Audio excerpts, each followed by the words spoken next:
rest of the hour, Pharmacist Ben Fuchs joins us. We appreciate him coming on the transmission with us. He's a top compounding pharmacist and just a great talk show host here on the GCN Radio Network, GCNlive.com. I want to get into digestive system and mood and brain health. I want to talk about digestive system and skin health, weight gain and digestion.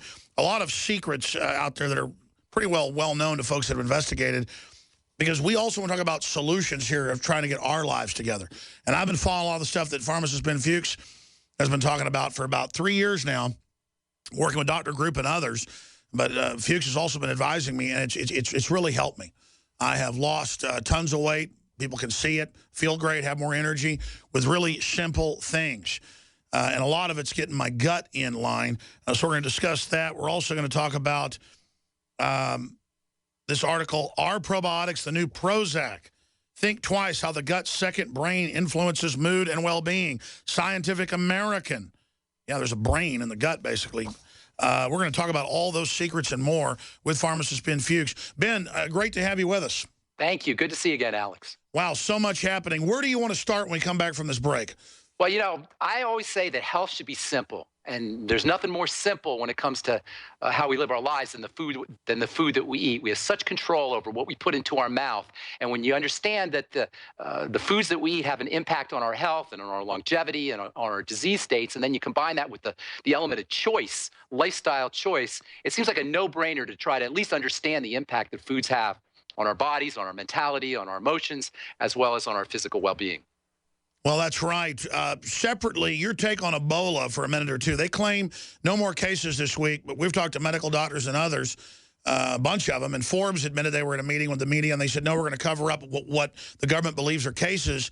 Regardless, they're disappearing people. What do you think's really happening? Two words here, Alex: immune system, defenses. And we're going to get into talking about that, I hope. The gut is the house of your immune system. It's the bulk of your immune system. 70 to 80% of your immunity is located in your gut, fighting viruses, fighting bacteria, fighting toxicity, detoxification. All of this mandates that we take care of our immune system, which means take care of our gut. So if you're worried about the flu virus, HIV virus, Ebola virus, a shingles virus, now that's all in the news, you can do no better than take care of the immune system in your gut by making better food choices, using probiotics as well as other nutritional supplements.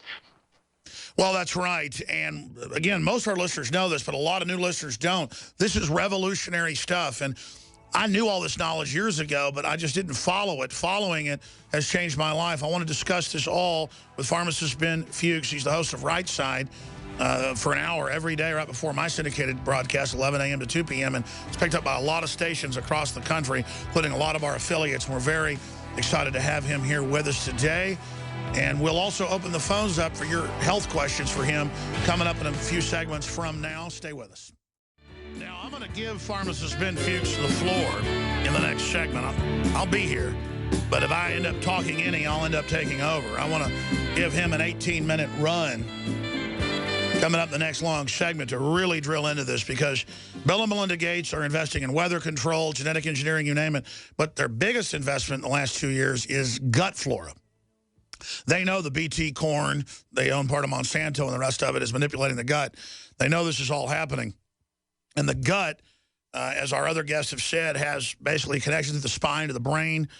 The two are connected. Autism with gut flora problems is connected to what's happened with the kids, along with vaccines.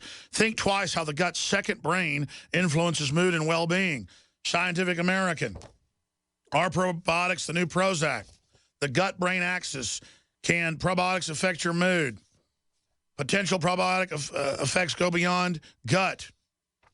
How your skin health reflects your... I mean, this is everything I heard Fuchs saying 6 years ago, 5 years ago when I first became aware of him. And then now, this year, more and more of it is coming out. Very exciting. So this is a short segment. You got the floor getting into this. And we're not even selling probiotics. I don't even have a probiotic, folks. I mean, even though B12, Secret 12, I mean, is a probiotic overall, it's not a microbe. Explain to people what probiotics are. I mean, I know they know what they are basically, but you know, larger sense how the gut works. Oh, Alex, probiotics are so cool on so many levels. First of all, how interesting is it that our our entire lives are run by these little tiny bacteria that live in our gut, trillions of bacteria. Do you know there's 10 times more bacterial cells in your body than there are human cells? So in many ways, we're just like carrying cases for these bacteria. And what do these bacteria do? Well, they make vitamins. They detoxify food. They help us derive energy from our food. They fight cancer. They communicate with the cells of our intestine to accelerate the healing process. And one of the coolest aspects of these gut bacteria is they act as a repository of genetic material that can literally be shared with our own genes. In other words, we transfer genes from our bacteria to our own cells. In essence, we are a form of walking bacteria via these interactions. And almost everything we do on a regular basis conspires to kill off these incredibly critical elements that live in our digestive tract. I'm talking chlorine in food, chlorine in water. I'm talking fluoride in water. I'm talking antibiotics that we take intentionally. I'm talking antibiotics that we take unintentionally. Antibiotics in fish and in dairy and in meat. All of these conspire to kill off the probiotics, which for most of us are already deficient because of how because of the birth process. You know, 1/3 of Americans are born cesarean section, and now we have voluntary cesareans where people are getting cesarean sections just so they don't have scarring on their bellies. This is the latest trend in Hollywood, to have an early cesarean section, and pretty soon the average person is going to be encouraged to have a cesarean section. When a baby is born, Alex, it comes out of the womb. And it's supposed to be bathed with a coating of bacteria. That coating of bacteria that comes in from the mother's birth canal as the baby passes through goes into the baby's nose and into the baby's mouth, and it goes down the baby's digestive tract and implants in that baby's intestine. And from that point forward, those bacteria become that baby's personal, and I mean personal, health angels. In the future, we'll actually be able to identify human beings, individual human beings, by their specific bacterial population. By the way, the bacterial population is technically called the microbiome. And the microbiome, this universe of bacteria that lives in our gut, that's responsible for so many aspects of good health, is supposed to begin at the point we enter into the world, as we leave the birth canal and go into life. Now, if you're born cesarean section, if a baby's born cesarean section, 1/3 of babies are, and more, the numbers are growing, that baby's going to be deprived of those initial bacteria, and that means from that point forward, that baby's health is going to be compromised. Now, it gets even worse, because the baby's digestive tract and the bacteria that have implanted, or theoretically have implanted in the baby's digestive tract, are supposed to proliferate via the activity of breast milk. That's one of the main roles of breast milk. But we don't give them that. And then when they get big, they eat GMO corn that has pesticide in it that kills the good bacteria. And yeah. All of it. So here's the deal, Alex.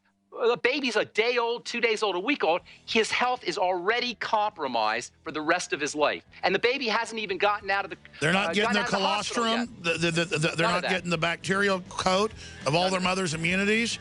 They're not syncing with mama. And, of course, the medical system at the top has no idea what's going on. It's all been planned, and we even have all the documents. The average doctor doesn't know, though. They're compartmentalized. Pharmacist Ben Fuchs is going to be hosting when he comes back. All right. Thank you so much, guys. Thank you, InfoWarriors, and thank you, Alex. It's an honor to be sitting in for you here for the next 18 minutes or so. So I was just going to continue talking about the importance of gut health. For you guys who have listened to me on the bright side, you know that I love the simplicity of health. We get so confused by all the different aspects of disease states and all the different body parts and all the different chemical reactions and all the different molecular aspects of the human body that we forget that health is really a simple matter. I call it the triangle of disease or the triangle of wellness, depending on how you look at it. Fix your digestive system, stabilize your blood sugar system, and relax the adrenal glands. And it's really not a very difficult process. And once you start to do all of these things, beginning with digestive health, you'll notice that whatever your health condition is, whether it's something as benign as something as mild as acne or psoriasis, or something as horrific as heart disease or cancer, will begin to the symptoms will begin to ameliorate, mitigate, reduce, and ultimately you can reverse any health challenge. Any health challenge, even a cancer. Even stage 4 cancer has a history of remission. Not that everybody remits, but people have remitted. And if one human being can remit, any human being can remit. So how do you do it? If you're dealing with a degenerative health crisis, if you're dealing with a autoimmune disease, if you're dealing with a skin condition, what are the practical steps that you can take? Well, first and foremost, you gotta address digestive health. We are manipulated by food. We have an empire of food, and it's been that way historically since the days of Sumeria, going into ancient Egypt, and then Rome, and then Europe, and now the American Empire. Humanity has been manipulated by food for eons, for 10,000 or 12,000 years. So getting control of our food, getting control of our digestive health, learning to free ourselves from the tyranny and the hegemony of the empires of food is job number one. Not only if we're dealing with a degenerative health crisis, not only if we're dealing with a health issue, but simply for our longevity. Simply, if we're healthy and we want to stay healthy, learning how to control digestive health is job number one. As I was talking before the break, it all begins to tumble out of control woefully early. As soon as we leave the womb, for many of us, our digestive health becomes compromised because we don't get that bacterial shower that's supposed to occur as we go down the birth canal in the birth process. When you go down the birth canal, what's supposed to happen is bacteria are supposed to bathe the body, the baby's body, and those bacteria go into the baby's nostrils, into the baby's mouth, and plant in the gut. And from that point forward, those bacteria become that baby's best health friends. If that doesn't occur, either because the baby is born cesarean section or because the mother is not healthy and the mother doesn't have the appropriate bacterial flora, that baby is going to become immediately compromised. As the baby goes through life or begins his or her life, the baby's gut is supposed to be further enhanced and further grow. Growth is supposed to further be encouraged by breast milk. Well, we know 1/3 of babies aren't breastfed. So again, the baby becomes compromised at the digestive health level. Then the baby, of course, goes into the standard American diet, and that's really when it all tumbles out of control. See, once the digestive system becomes compromised, the baby's and our ability to extract energy from food becomes compromised as well. Once we have a problem extracting energy from food, our blood sugar starts to become unstable. Once we have problems extracting energy from food and extracting sugars from food, extracting nutrients from food, the body's insulin processing and blood sugar processing get thrown off. And eventually that leads to conditions of low blood sugar and high blood sugar. I call it the low blood sugar, high blood sugar roller coaster. And eventually that leads to diabetes. And we all know that diabetes is an epidemic just as much as digestive health conditions are epidemic. In fact, 1/3 of Americans are pre-diabetic or diabetic, and this is related to obesity. In fact, it's related to pretty much almost every health condition you can name. The medical model will tell you that there's something called metabolic syndrome. Some of you guys may have heard of this condition, metabolic syndrome. A syndrome is a disease state that has various different symptoms associated with it. Metabolic syndrome has symptoms like high blood pressure, obesity, autoimmunity, inflammatory diseases, movement disorders, mental health issues. Basically, everything we suffer from is associated with this health condition called metabolic syndrome. Well, if you Google metabolic syndrome, you're going to find that metabolic syndrome and dysglycemia, or messed up blood sugar, go hand in hand. So you got your digestive system gets whacked out, starts woefully early. The blood sugar system gets whacked out. That's the next step. And from there, you go into almost every single health challenge you can name. But you know what, guys? That's great news. That's not bad news. That's good news, because it means that no matter what our health challenges are, we have an incredible aspect of control that we can employ. We can stabilize our blood sugar. We can work on our digestive health. And once we do that, almost every single health challenge you can name will begin to reverse. Now, if you want to throw something else in, you can work with the adrenal glands, which are linked to the thyroid, but it's not even necessary. It's as simple as stabilizing blood sugar and working on digestive health. So how do you do it? Well, working backwards with the blood sugar system first. How do you work with the blood sugar system? How do you stabilize blood sugar? One of the most important things you could do to stabilize blood sugar is to eat less calories. Every time we eat anything, really, but every time we eat the standard American diet, most especially, our blood sugar goes up.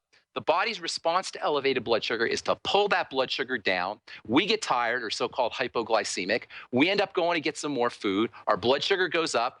Body pulls that blood sugar down. By the way, sugar represents a toxic element to the body. Sugar is very explosive. If you've ever put a marshmallow into a fire and watched that marshmallow go poof, you've witnessed visibly how explosive sugar is. There's a grain silos in the Midwest that you're not supposed to smoke in because the sugar, which is the same thing as the grain dust, is very, very explosive. The body has a way of eliminating sugar, of reducing sugar, and it does it very efficiently, at least at first. And as this high blood sugar, low blood sugar roller coaster continues, this is where our health begins to degenerate. So by eating less calories, and I'm talking all calories here, really, not just calories from processed food, by eating less calories, we can begin to start to stabilize our blood sugar. A second great strategy for stabilizing blood sugar is to eat more protein and to eat more good fat. Yes, I said eat more good fat. Don't pay any attention to the nonsense about keeping your fat intake low as long as that fat is good. Coconut oil, for example, is a stupendously important fat. And not only is it a great fat just for giving your body a good source of fat and a good source of vitamin E and a good source of something called medium chain triglycerides, which the body can use very effectively for energy, but coconut oil is also a great way to stabilize your blood sugar. In fact, if you want to eat less food, using a tablespoon or teaspoonful of coconut oil before you start your meals is a great way to decrease the amount of foods that you eat and improve your satiety. By the way, when it comes to eating less calories, I don't like the idea of suffering or struggling. I like the idea of satiety, of satisfaction, of making sure that you feel satisfied, so eating less calories is easy. Remember, your stomach is about this big, size of a fist. It can hold maybe 2 pints of food when it's maxed out, but you don't really need to have 2 pints of food to feel satisfied. You don't really need to fill up that fist-sized stomach to feel satisfied. For most of us, we'll feel satisfied with 1 or 2 bites. Notice this the next time you're hungry. Notice the next time you're hungry when you decide to eat that after 1 bite or 2 bites, you're pretty much satisfied. You pretty much don't need to eat. Now, most of us, including myself, will continue eating. We'll basically finish the amount of food on our plate, or we'll just continue eating if we're in a social setting just because we want to be part of the crowd. But as far as being satisfied, as far as being full, it only takes 1 or 2 bites. So eating less food is one of the most important strategies, not only for stabilizing your blood sugar, but for taking the load off of the digestive system. You can also use micronutrients, that is vitamins and minerals, to help stabilize the blood sugar. There's 2 very important minerals. There's actually 3 very important minerals that are involved with blood sugar control. Magnesium is one, chromium is another, vanadium is another. If you go to InfoWarsHealth.com, you'll find a really cool product called Sweet Ease, which is made with chromium and vanadium. You'll find another product called the Beyond OsteoFX, which is made with magnesium. All 3 of these minerals are very important for sugar metabolism. Zinc is also very important for sugar metabolism, and zinc deficiency, by the way, along with magnesium deficiencies, are really, really common and very tragically common because they're so easy to replace via supplementation in foods.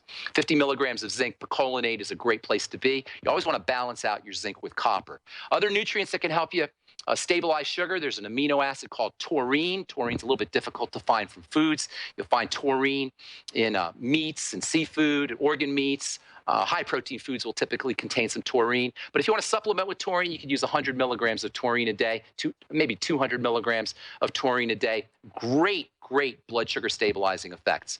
Arginine, another super duper amino acid, not only important for helping stabilize blood sugar, but arginine is also very important for building, for immunity. It's got antiviral properties. Arginine can also be helpful for helping the body secrete growth hormone, and arginine is stupendously important for heart health. These are all, by the way, nutrients whose deficiencies are really common, tragically common. And I'm telling you, as a nutritional pharmacist, as a pharmacist who uses nutrients in my practice, it's hard for me to believe that these nutritional deficiencies, which are so common, are not somewhere located, somewhere behind our absolutely abysmal state of health. This is why I have such a problem with physicians and with doctors and with medicalizing. We really don't need to be medicalized. Yeah, sure, if you get hit by a car, you get hit by a bus, or you have some kind of accident, you may need to have some kind of some kind of surgical procedure done. I call it heroic medicine. Heroic medicine is where they stitch you up after you have some kind of traumatic injury. But in terms of chronic, long-term degenerative diseases, the kind of problems most of us are dealing with, whether they're blood sugar problems or heart problems or immune system problems, these are not issues that we need to be interfacing with the medical model for. These aren't doctor issues. These are issues that involve lifestyle and lifestyle choices around blood sugar and around food and around working with the adrenal glands as well, which hopefully I'll get to here in a second. So anyway, stabilizing blood sugar, eating less calories, using coconut oil, using micronutrients like chromium, vanadium, which you'll find in the sweeties, using arginine and taurine. The B complex, by the way, is stupendously important for blood sugar control, especially thiamine, which is vitamin B1, and niacin, which is vitamin B3. In fact, niacin is actually part of something called the glucose tolerance factor, which is a complex of chemicals that the body makes in order to process glucose. Here's the really interesting thing about the B complex. The B complex is water soluble, which means it dissolves in water, which means it dissolves in the watery part of the body, which means it's excreted out of the body every time we urinate. This is so important because every time we go to the bathroom, every time we urinate, we lose our B complex. In other words, every time we urinate, we lose our ability to process sugar. Oh yeah, by the way, magnesium, which is also important for sugar processing, is water soluble too. So we lose our B complex, we lose our niacin, we lose our thiamine, we lose our magnesium every time we urinate.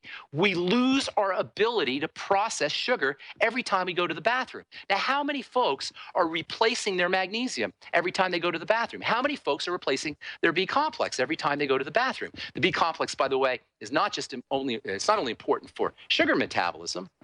The B complex is also important for energy, and it's also important for brain health, and it's also important for the immune system, and it's also important for the digestive system, which means every time we go to the bathroom, we lose our ability or reduce our ability to process sugar. We reduce our ability to think clearly. We reduce our ability to process foods via the digestive system. In fact, almost every single system in the body, because it depends on the B complex of vitamins, becomes compromised when we go to the bathroom if we're not replacing those nutrients. And this is one of the reasons why I'm such a big proponent of the Beyond Tangy Tangerine, which is liquid nutrients, especially liquid B complex. And by the way, liquid B complex in very high concentrations. So controlling your blood sugar by eating less foods, using micronutrients, using liquid nutrients, making sure you're on the B complex, job number one. Job number two, focus on digestive health. And the same strategies, or some of the same strategies that you can use for improving sugar control, you can also use for improving digestive health, namely eating less food. This is so important. In fact, one of the craziest strategies that we hear we're supposed to do from the mainstream is to keep eating throughout the day. They call it grazing. Some of you probably heard of this, where you eat 5 meals a day or 6 meals a day. And theoretically, it's supposed to keep your blood sugar stable. This is one of the craziest medical strategies or health strategies you could ever use, because if you do something like eating throughout the day, you never give your digestive system a break. Can you imagine this? For most of us, we've gone cradle to grave without giving our digestive system a break for more than 1 or 2 hours. This can do nothing but put a horrific load on the digestive system. And in my opinion, it's probably behind this idea of eating throughout the day, is probably behind much of our health crises, much of our epic, biblical almost health crises. So eating less food, even to the point of fasting. Now, some folks will say, oh, I can't do a fast. It's too hard to do a fast. Well, guess what? When you do a fast, something very interesting happens to your brain. Chemicals called orexins, O-R-E-X-I-N-S, or some people call them hypocretins, H-Y-P-O-C-R-E-T-I-N-S. Hypocretins or orexins are secreted in the brain in response to fasting. Why is this important? Well, it turns out that orexins and hypocretins give you energy. They keep you awake. They keep you alert. In fact, orexins and hypocretins give you so much energy and keep you so alert that drug companies are now studying these compounds to use them as the latest form of speed in order to deal with things like narcolepsy. But you can make your own hypocretin. You don't need any pharmaceutical hypocretin. You can make your own orexins. You don't need any pharmaceutical orexins simply by giving yourself a food holiday, by fasting. In fact, if you have any kind of inflammatory health condition or autoimmune condition, the fastest way to reduce the symptoms and reverse the autoimmune condition itself is to stop eating. You don't believe me? Try it. Do it for 1 day. Watch what happens when you fast for 1 day if you're dealing with some kind of chronic autoimmune condition or chronic inflammatory condition. In fact, even WebMD has an article on their website about multiple sclerosis, MS, and fasting. Fasting improves multiple sclerosis. Of course, WebMD is no fan of alternative medicine or nutritional medicine, but even they have it on their website about the power of fasting for reducing the symptoms of autoimmunity. Again, I don't like struggle. I don't like willpower. I like satiety. So if you're trying to fast, but you have a problem with it because you just can't force yourself to not eat, use soups or use vegetable juices or do what I call, use what I call vegetable waters. A vegetable water is where you take cucumber or celery or some kind of vegetable and you slice it up into thin slices and you put it into some distilled water and you let the electrolytes seep out of the vegetable, out of the cucumber, out of the celery, and go into the water. You can also use a blender. If you use a blender with your vegetables, you'll blend up the vegetables and you'll spin those electrolytes that are in the vegetables in the vortex. And when electrolytes and water are spun around in a vortex, they create electrical energy. When you drink that vegetable water that's been blended, you'll get that electrical energy and you'll find that you're satisfied to the point where you don't feel like eating. So using vegetable waters, using soups, especially what I call bone soup, where you take a carcass. Hold on, Pharmacist Ben Fuchs. Hold on. Hey, I did it. 18 minutes. I didn't cut into somebody. We're going to come right back with Pharmacist Ben Fuchs in the final segment. This information is so simple but so revolutionary. The truth will set us free. The people perish for lack of knowledge. I want to thank all the viewers and listeners out there for your prayers. We're praying with you for a new enlightenment, a new renaissance, a new age of freedom to replace the globalist counterfeit, satanic new age. Going back to Pharmacist Ben Fuchs here, I said earlier, hey, I promote probiotics even though I don't sell one on InfoWarsLife.com. But then I was looking over here as we're promoting Root Beer Belly and Flora FX from Longevity at InfoWarsHealth.com. I guess technically I do, but what I mean is I don't really promote it because I end up getting brands at Whole Foods and stuff. But I have started taking Flora FX and also the enzymes, and have really, to tell you the truth, I don't know about these probiotics, so I just take randomly a whole bunch of different ones. I don't know if that's probably the best thing I'm doing. What's your view on that, Pharmacist Ben Fuchs? There's two ways to do your probiotics. Number one, what you're talking about now, by supplementing with them, with the Root Beer Belly, the Flora FX. There's a product called Biolumin Nightly Essence, which is a longevity product, which is my favorite probiotic. And then there's the second way, which is to eat fermented food. Traditionally, indigenous cultures have always ingested fermented So sauerkraut? Foods. Exactly. Sauerkraut, fermented cabbage, fermented beets, miso, tempeh, pickles. There's so many different ways that you can get fermented food. Okay, so I love all that, so I'm good. Go crazy with it. In fact, you can subsist on it. When bacteria act on these foods, they release the nutrients. So they make it easier for the body to absorb those nutrients. And that's really what it's all about, Alex. Making it easy for the body to get nutrition. These are all the things our ancestors developed over thousands of years. Yes, they've been doing it for millennia, and it's only been the last 200 years that we figured out artificially how to take the nutrients out of food and sell humanity the carcass, the dead body of the food. You know why they do that, by the way? Do you know why food processors take the nutrients out of the food and leave us with the carcass? It's because when you take the nutrients, the micronutrients, the vitamins and the minerals out and the fats out of the foods, you need more. No, the foods last longer. Oh, sure, The bugs won't eat them. The bugs aren't stupid. They're not going to eat food that has no nutritional value. Only we eat those foods. So the foods have their nutrients removed so they'll have shelf life. Oh, exactly. That's why they're doing GMO tomatoes and tomatoes. But secondarily, I mean, I know McDonald's has admitted this. They like to take the nutrients out because then, as you said, it lasts longer. But also people are hungry again. They keep eating over and over and over again. This is why people lose weight once they start a micronutrient program. This is why the Beyond Tangy Tangerine causes weight loss, even though it's not really a weight loss product. That's how I first lost my first 25, 30 pounds. Now I've lost 20 more. You feel satisfied. You feel satisfied quicker, and that's really what it's all about. you know, I was saying before when you were gone, it's not about willpower. It's about satisfaction. And satisfaction is regulated by nutrient content. Little less talk, little more action, satisfaction, absolutely. Well, InfoWarsHealth.com, InfoWarsTeam.com if you want to become a longevity distributor.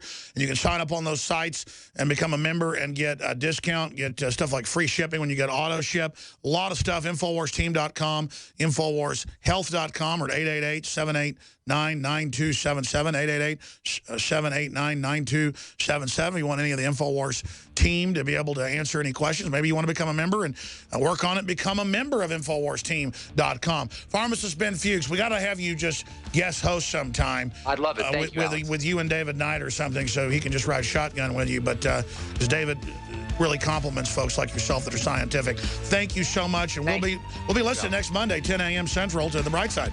Thank you, buddy. Have a beautiful day, Alex. God bless you. Have a great weekend, everybody. See you this